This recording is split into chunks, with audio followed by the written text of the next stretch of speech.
Hola a todos. ¿Ahí me pueden escuchar?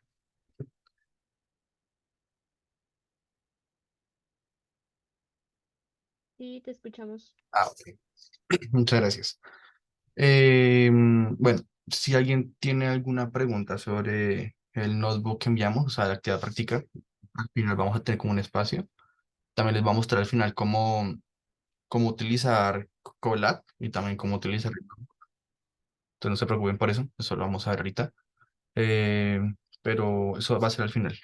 Entonces empecemos. La clase pasada nosotros vimos lo que se llama regresión lineal de una sola variable o univariable, que es la forma más básica de Machine Learning que existe, que es para predecir datos teniendo un único X y Y. En este caso vamos a seguir con regresión lineal, pero esta vez va a ser múltiple o multivariable. En inglés la pueden contar como Multiple Linear Regression. Es un algoritmo, esto es como uno de los más utilizados en la industria, sobre todo en la predicción de precios estables. Entonces vamos a empezar. Y es primero con el modelo de la regresión lineal múltiple. Es muy parecido al modelo lineal univariable o el de una sola variable, que si nos acordamos, el modelo univariable es f de x es igual a la pendiente por x más b. Aquí vamos a tener una pequeña diferencia, y es de que, como ya comenté antes, esto es un modelo múltiple. Nosotros antes teníamos que entraba un X, pasaba por la función y nos hacía una predicción. En este caso no va a ser así. En este caso vamos a manejar varias variables. Lo común es ver dos o tres, pero se puede dar de 5, 10, 15 o 20. Entre más variables, obviamente, el modelo va a ser más complejo, se va a demorar más y vamos a tener que realizar más cosas para que funcione de forma correcta. Pero por el momento nos vamos a encargar de que tenga entre dos o tres, máximo cinco. Más adelante veremos unas técnicas para poder ejecutar modelos con 20 variables o 20x. Eh, Esto es básicamente que nosotros tenemos un sistema, por ejemplo, si hablamos el problema de las casas, que nosotros teníamos, que solo teníamos un X, que era el tamaño de la casa. Entonces, metíamos el tamaño de la casa, la función creaba nuestra línea recta y luego nos predecía el precio. Resulta ser de que en este caso vamos a colocar, por ejemplo, el precio de la casa, la antigüedad de digo, el tamaño de la casa, la antigüedad de la casa. Vamos a tener, por ejemplo, el índice de criminalidad del barrio donde está ubicada la casa, la ciudad de la casa. Y con esa información vamos a poder pasarla por nuestra función, nuestro modelo, y vamos a hacer una predicción. O sea que por una cantidad i o n de x, vamos a generar una sola predicción. Esa es nuestra idea. Para esta forma generar predicciones más precisas y que se ajusten a un escenario real, porque la mayoría de los escenarios no tienen solo una variable, como en la clase pasada, tienen varias. Entonces, si nosotros queremos ver de varias maneras cómo sería nuestro modelo de regresión, podemos ver que es exactamente la misma forma que el modelo lineal normal. W, que es la pendiente, por X más B. Pero en este caso tenemos que hacer repetir la operación W por X, la cantidad de variables que tengamos. O sea, si tenemos eh, tamaño y antigüedad, tendremos que tener W1 y W2. Y tanto para W como o sea, para ambas tenemos que tener el X. Recuerden que nosotros tenemos que encontrar es el W, más adelante, como vimos con el algoritmo de descenso del gradiente. Entonces, tenemos que encontrar el W, los X son los datos que nos pasan de entrada. Entonces, por la misma cantidad de variables que tengamos en el modelo, tenemos que colocarlos en nuestro modelo. O sea, si tenemos 5 variables, tenemos que colocar W1 por X1, W2 por X2 y así, hasta llegar a 5. Y al final el más B, porque como es un modelo lineal, debe haber un intersecto con el eje Y. Si es cero, pues se coloca más cero, no se coloca, pero toca colocarlo en la fórmula general. Como podemos ver en CW, al estar repetido, digamos, si tenemos 5 Ws, o sea, 5 variables, pues tenemos que colocar 5 veces. Por lo tanto, W se puede representar como un vector. Si alguien no vio álgebra lineal, básicamente un vector es lo mismo que en programación, una lista, muy parecido. Y en matemáticas es básicamente es como una cantidad de elementos que los podemos organizar de esta forma. Esto es un vector horizontal También lo podemos colocar de forma vertical. Ahorita vamos a ver por qué el horizontal y vertical. Pero básicamente estos son todos los Ws que tenemos en nuestra fórmula. Digamos, si tenemos 5 variables, aquí vamos a colocar los 5 Ws que tengamos. Y lo mismo para X. O sea, esto nos genera dos vectores.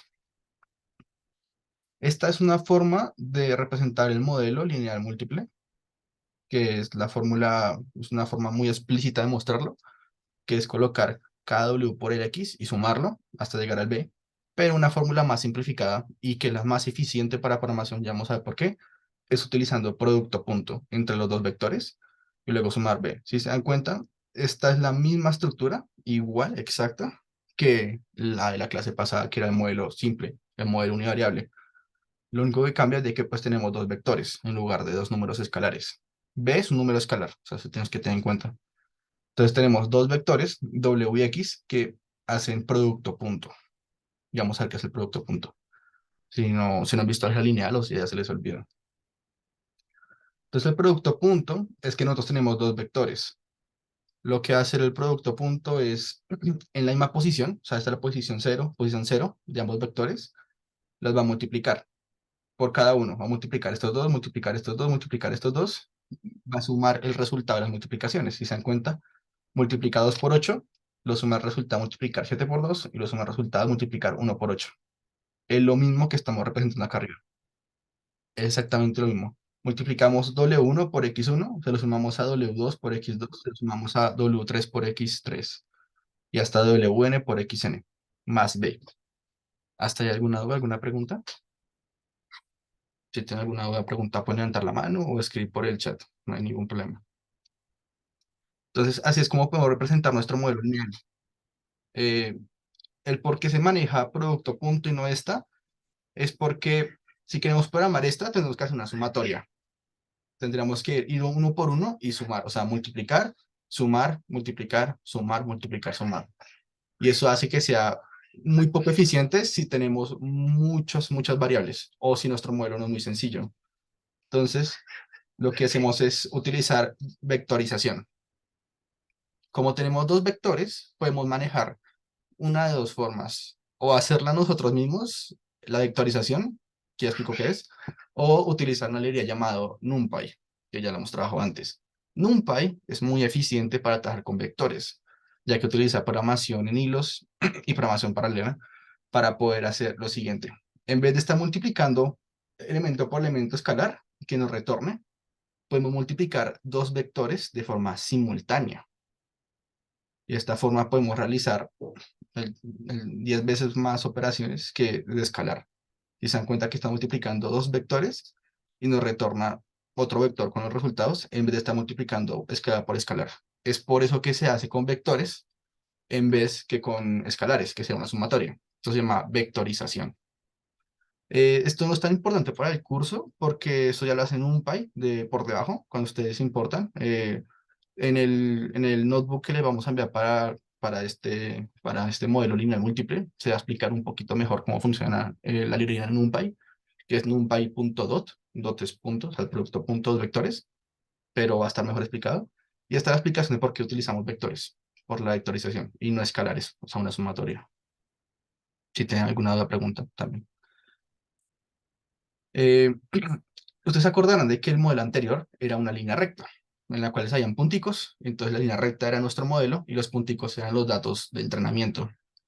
Aquí, como manejamos varias variables, resulta ser de que ya no hay línea recta. Estamos manejando un espacio que ya no es diferente, o sea, ya no estamos manejando dos variables X y Y, sino estamos manejando una cantidad de X, que aquí tenemos peso y callos de fuerza, ya que estamos manejando nuestro Y, que es el resultado. O sea, esta gráfica está en tercera dimensión, porque tiene un eje Z.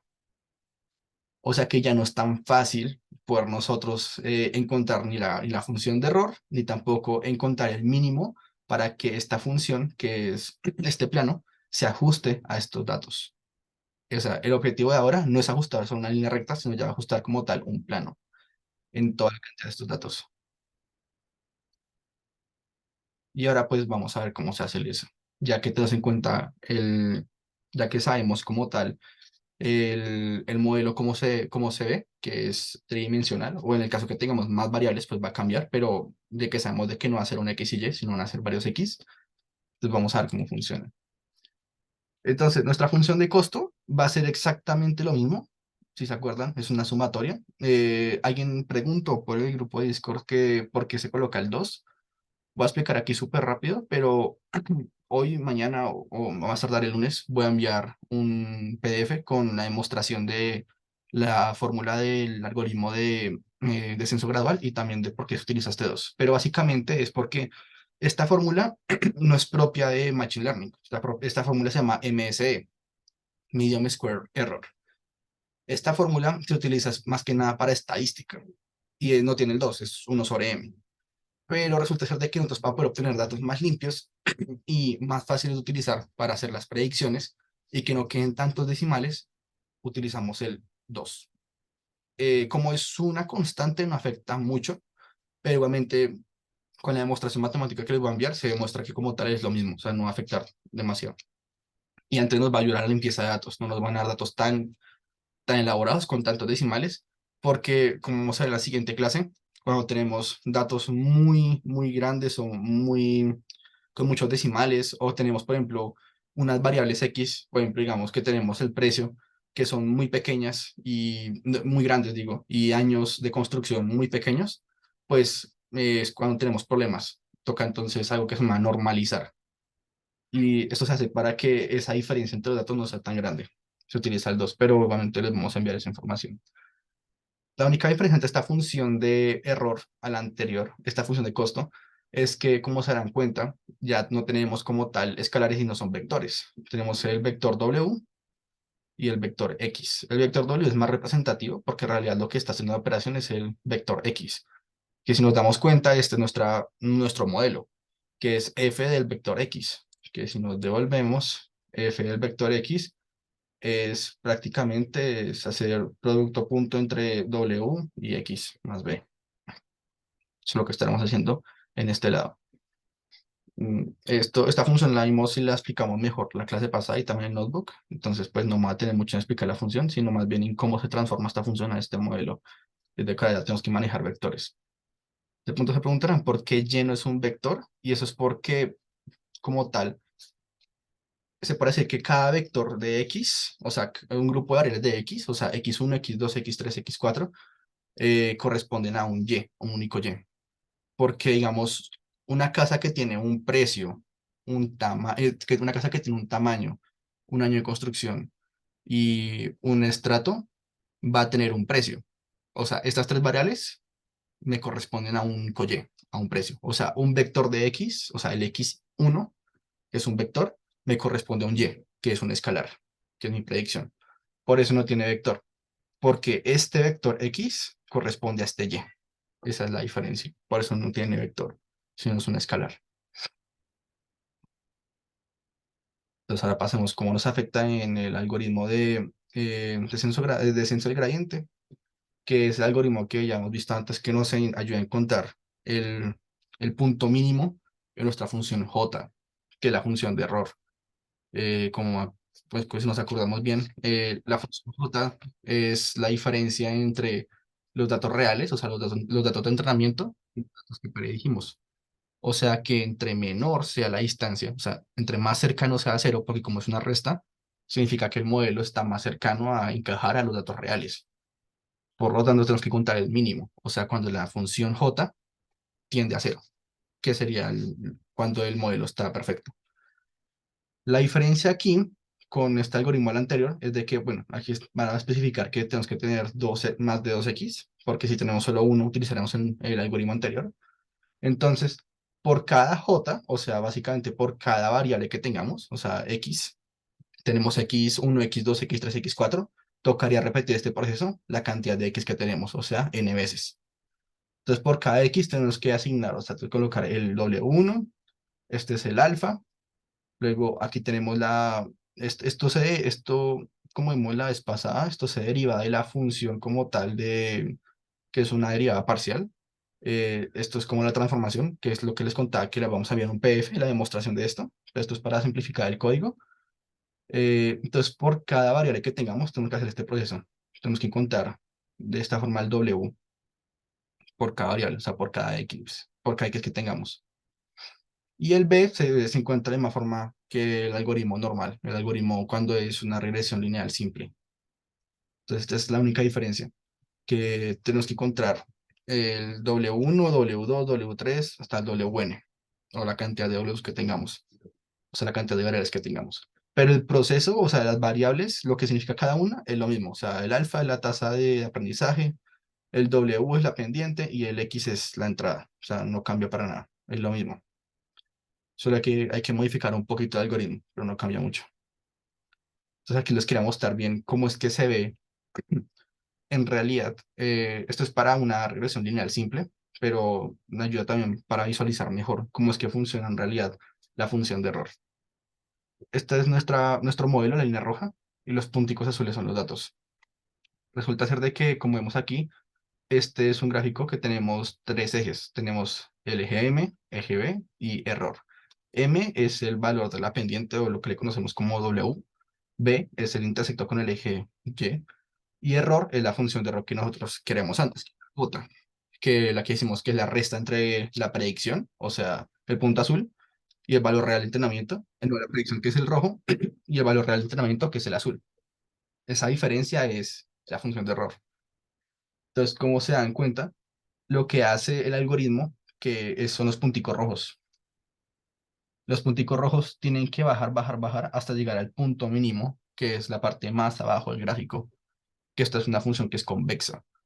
Vamos a ver en la próxima clase qué significa eso y por qué nos ayuda, porque hay funciones que no son convexas. Estas funciones convexas, lo bueno es de que el mínimo es muy fácil de encontrar, porque básicamente solo hay un mínimo global, que es este. Otras funciones tienen muchos mínimos, que se conocen como mínimos locales. Entonces toca encontrar el mínimo global y más complicado. Aquí solamente hay un mínimo, entonces es bajar, bajar. Entonces, cómo desciende, o sea, de rapidez en la que descienden los puntos rojitos hasta llegar al punto más bajo, es lo define el A, el alfa, que es la tasa de aprendizaje. Que como vimos que si es muy grande, comienza a rebotar por todos lados y nunca va a llegar al final, o se va a demorar demasiado. Y si es muy chiquito, sí va a llegar, pero se va a demorar demasiado, o sea, demasiado en llegar. Entonces te voy a contar un valor muy, muy cercano. Entonces, así es como funciona la función, este algoritmo de descenso del gradiente, que va buscando por medio de la tasa de aprendizaje, el mínimo, va bajando, bajando, bajando hasta llegar al punto mínimo de la función j. Y aquí lo que les mostraba cómo es que se ve la tasa de aprendizaje en el algoritmo de descenso del gradiente, de forma ya real como tal. Si nos damos cuenta, estos son las variables que tenemos, x0, x1, y este es nuestro modelo.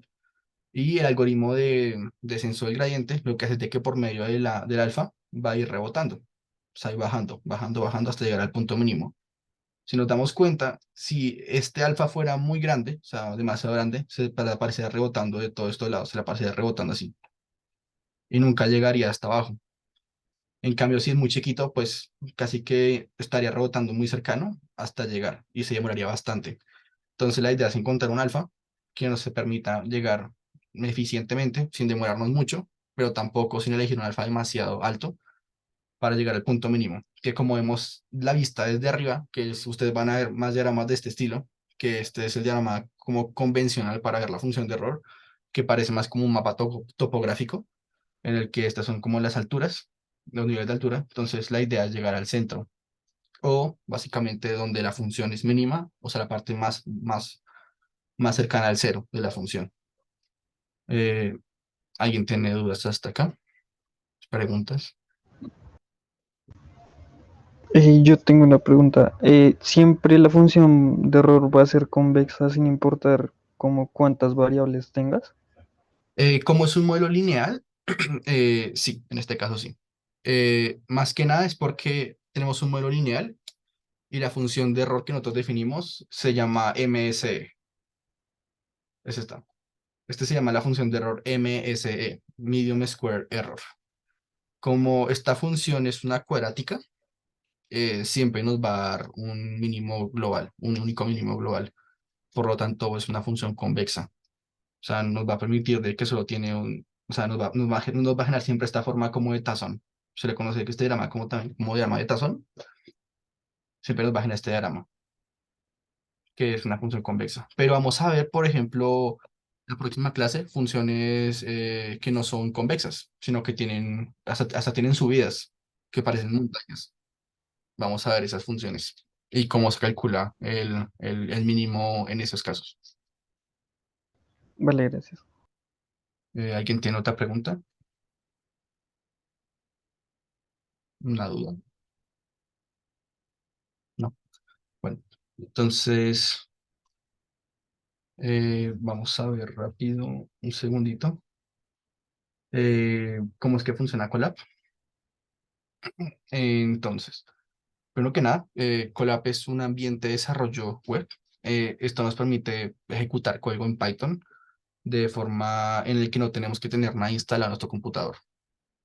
Colab nos permite poder colocar nosotros nuestro código mismo, o sea, por ejemplo, colocar en los cuadraditos negros que tenemos, son como espacios para escribir código, como escribir cualquier código, y lo podemos ejecutar, o también podemos utilizar modelos de otras personas. Colab se utiliza mucho en el Machine Learning, es porque tú puedes correr modelos ya hechos, por ejemplo, en TensorFlow o en otras librerías que existen, como PyTorch, los puedes correr desde ahí y ejecutar. Y pues hay una cantidad de modelos sorprendentes en el que se pueden ejecutar desde Colab. Entonces es muy chévere porque no tienes que tener nada instalado en tu computador, solo tienes que abrir el navegador, escribir colab.com, entonces va a abrir como esta pestaña. En el caso de nosotros, como, en el caso de nosotros, como yo les había subido a ustedes, era un notebook que ustedes tenían que descargar. Entonces lo que se hace es lo siguiente. Entonces, siempre les vale esta pestaña, toca ir a upload o en subir, si lo tienen en inglés, en español. Igualmente, si no les aparece esto, no hay problema, pueden ir a file o archivo y le dan aquí en upload notebook. Y aquí pues está. Le dan en subir, esperan que lo suba. Y esto es. Estos son los 40 números que yo les decía. Aquí se puede escribir código en Python, lo que ustedes quieran. Pueden escribir desde la cosa más sencilla, como un paint, hasta la cosa más complicada que se les ocurra que se puede hacer con el lenguaje. Em, Todos los cuadraditos negros, o sea, los que tienen esta flechita, son para ejecutar código y son independientes uno del otro. Pero el hecho que sean independientes no implica que este código vaya a funcionar sin este código. Si yo, por ejemplo, corro este código, me va a salir un error. Y es porque aquí estoy utilizando librerías como Pandas o como NumPy, que en realidad los estoy importando acá arriba. Si se dan cuenta, pues aquí me salen errores de que no encuentra PD, que es Pandas. Entonces, primero tengo que ejecutar el código de arriba para que me funcione acá abajo. Ahorita más hay otro error, es porque no he subido el archivo, que es data.txt. Entonces ya explico cómo subirlo. Este archivo es el archivo que contiene la información del proyecto que estamos manejando, que es el de las casas. Esta es una función que es para hacer la carga de datos por medio de pandas, no es tan importante para el curso. Entonces, para ejecutar código, entonces lo que tienen que hacer es ir en cada cuadradito y darle en la flecha. Esto va a cargar y va a ejecutar. Si se dan cuenta, cada cuadrito tiene su propia consola, o sea, terminal. Aquí les va a mostrar por cada cuadrado el error. O sea, si tiene un error aquí, les va a mostrar de forma independiente el error y en la línea específica en el que está el error. Y así para todo. O sea, todos los cuadritos negros de estos son código que pueden ejecutar. ¿Por qué utilizamos Colab? Pues uno, para que no tenga que instalar un IDE o tener que manejar la consola de Python, sino que lo puedan manejar en el navegador cuando quieran. Y aparte de eso, también porque nos permite colocar estos cuadritos de texto para que puedan revisar la información, puedan, por ejemplo, recordar la teoría y puedan afianzar mejor los conocimientos. Entonces, así rápidamente les va a mostrar cómo es que se sube la información, o sea, los datos. Entonces, voy a correr un poquito para acá. Aquí hay a la izquierda una carpeta. Lo que tienen que hacer es ir a este simbolito y tienen que buscar data.txt. Aquí es muy probable que les salga esto de le dan en OK, no pasa nada. Y aquí ya tenemos el archivo. Si lo quieren visualizar, le pueden dar doble clic y aquí les va a aparecer a la derecha una pequeña terminal con la información. Entonces, si se dan cuenta, tenemos en realidad es un TXT, no es un CSV. Entonces tenemos como tres columnas. Eh, la última columna, o sea, la columna número 3 o la posición número 2 es el precio y este sería el tamaño, lo que vamos a manejar. Entonces, si aquí ya corremos, como aquí está el data.txt, si aquí corremos el código, ya va a ejecutar bien. Entonces, para que lo tengan en cuenta cuando lo vayan a hacer, que no les ponga problema ninguno. Y a partir de esto, la idea es que vayan ejecutando uno por uno hasta que lleguen acá. A partir de este momento, en estos comentarios, tienen que comenzar a hacer en su código. O sea, en completar las funciones siguiendo las fórmulas matemáticas que les dejamos arriba y completar el código. Para completar el código, tienen que quitar también esta cosa pass. Esto es porque si no se pone, se genera un error. Entonces deben quitar tanto el comentario como el pass y colocar el código. Casi que todos los comentarios van a estar dentro de for. O sea, les dejamos los otros, solo tienen que hacer como tal la implementación de la fórmula matemática dentro del for y ya sería todo. Debajo de cada cosa que tienen que hacer, o sea, de cada actividad práctica que deben completar, van a ver como la respuesta esperada, que por ejemplo en este caso es una imagen en el cual se muestra cómo se da la respuesta esperada para el W225 y B2. Por ejemplo, aquí les mostramos la respuesta esperada. Por ejemplo, acá, la respuesta esperada. Entonces, la idea es de que cuando ustedes ejecuten su código, o sea, lo completen y ejecuten su código, les quede lo más parecido posible. O sea, si no les queda exacto, no pasa nada, pero la idea es que les quede algo parecido. O sea, digamos, si da esto y la línea queda como esta, pues va a estar mal. O sea, de al menos ser algo parecido. O sea, la idea fuera que quedara exacto. Por ejemplo, digamos que al ejecutar el código quedara igual, pero si no queda igual no pasa nada. O sea, pueden haber unos decimales, uno que otro número que sea, pero la idea es que quede algo muy parecido. Este laboratorio está para el miércoles entregarlo. El martes les vamos a enviar un link para que lo puedan subir y nosotros lo vamos a calificar y se les vamos a enviar. La idea es que para que obtengan certificación deben hacer por lo menos el 80% de los laboratorios. Van a haber como unos 6 laboratorios. Entonces, pues ahí pueden hacer las cuentas y saber cuántos tienen que hacer. Eh, ¿Alguien tiene alguna duda sobre Colab o que no le haya funcionado sobre el laboratorio?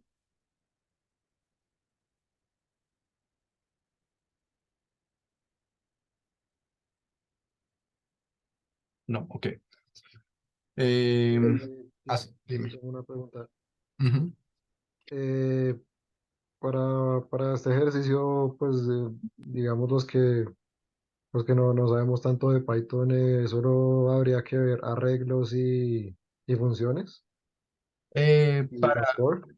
sí, por ejemplo, digamos un ejemplo, que esta es la parte más sencilla.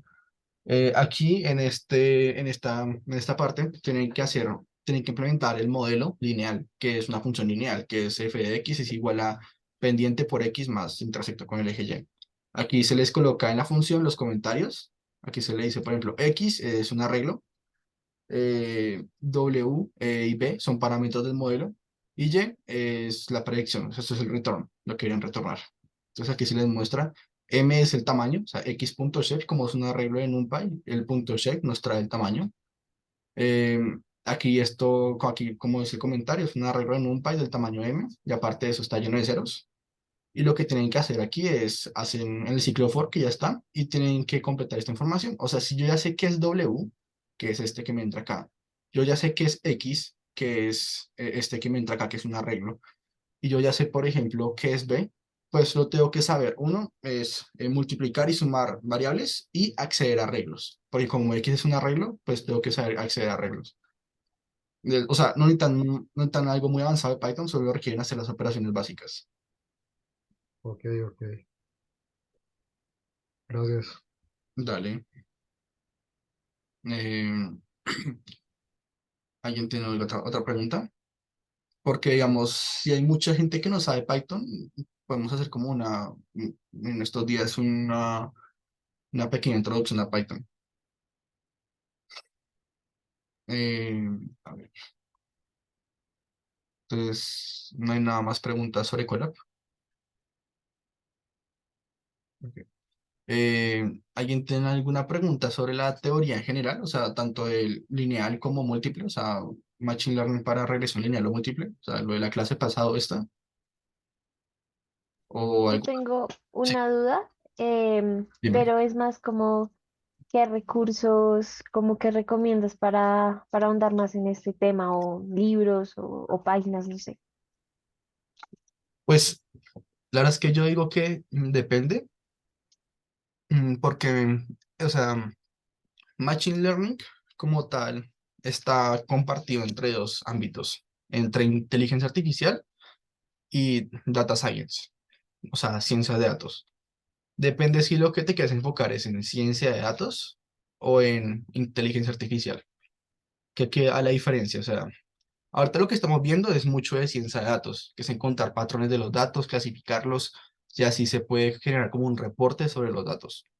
Esto es muy útil porque eso ayuda, uno, a la limpieza de datos, dos, a generar estadísticas métricas sobre los datos, que es algo que las empresas ahorita están hablando mucho porque todos los negocios se basan en datos.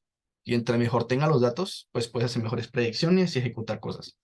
Pero inteligencia artificial ya sería, por ejemplo, machine learning aplicado a reconocer imágenes, a reconocer texto, que es lo que vamos a ver al final del curso, que es procesamiento de lenguaje natural, visión por computadora, reconocer audio. Hay muchas cosas que se puede hacer con inteligencia artificial. Entonces ya depende si el enfoque es de ciencia de datos, que entonces ahí sería leer libros de estadística, más que nada, o si es inteligencia artificial, escoger un ámbito. Por ejemplo, digamos, si te gusta visión, o sea, digamos, reconocer imágenes o información en imágenes, uno se puede ir por lo que se conoce como visión por computadora. Si es información dentro de imágenes, también es procesamiento de lenguaje natural. Si te gusta reconocer texto, canciones, música en general o cosas como audios, ese tipo de cosas, se puede utilizar procesamiento de lenguaje natural. Si lo que tú quieres saber es, por ejemplo, mm, predecir, por ejemplo, los sistemas de predicción, que son los que utilizan, por ejemplo, Netflix, Amazon, los sistemas de anuncios, esos son sistemas de predicción, que también es inteligencia artificial. Todo eso, sería en la rama de inteligencia artificial. Entonces, dependiendo de lo que escojas, se puede generar una serie de recursos. Pero creo que no hay problema. Yo creo que en estos días puedo publicar en el GitHub, en un GitHub, como una serie de recursos para cada cosa. Pero entonces sí, depende mucho. De Machine Learning se pueden desprender muchas cosas. Es lo más chévere de esto, que con el conocimiento que ustedes adquieran acá, lo pueden aplicar a por lo menos unos 10 campos diferentes. Vale, gracias. Sí, sí, si nos puedes compartir como recurso y eso estaría genial. Gracias. Dale. Sí, pues yo creo que el curso de Python lo puedo hacer sin ningún problema. ¿Alguien tiene otra pregunta, duda?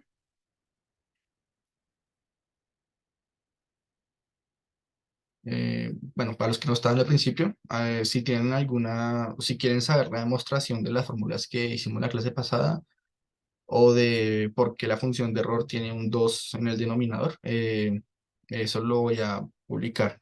Creo que más tardar el lunes en un PDF con la demostración matemática, eh, y ya. Entonces, si no hay más dudas, pues ya sería todo. Recuerden que el laboratorio se entrega el miércoles.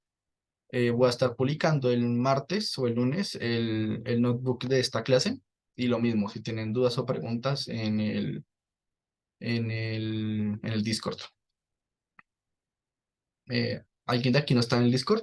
Para que pues levante la mano o escriba algo y les puedo enviar el link, porque el Discord es muy importante que estén.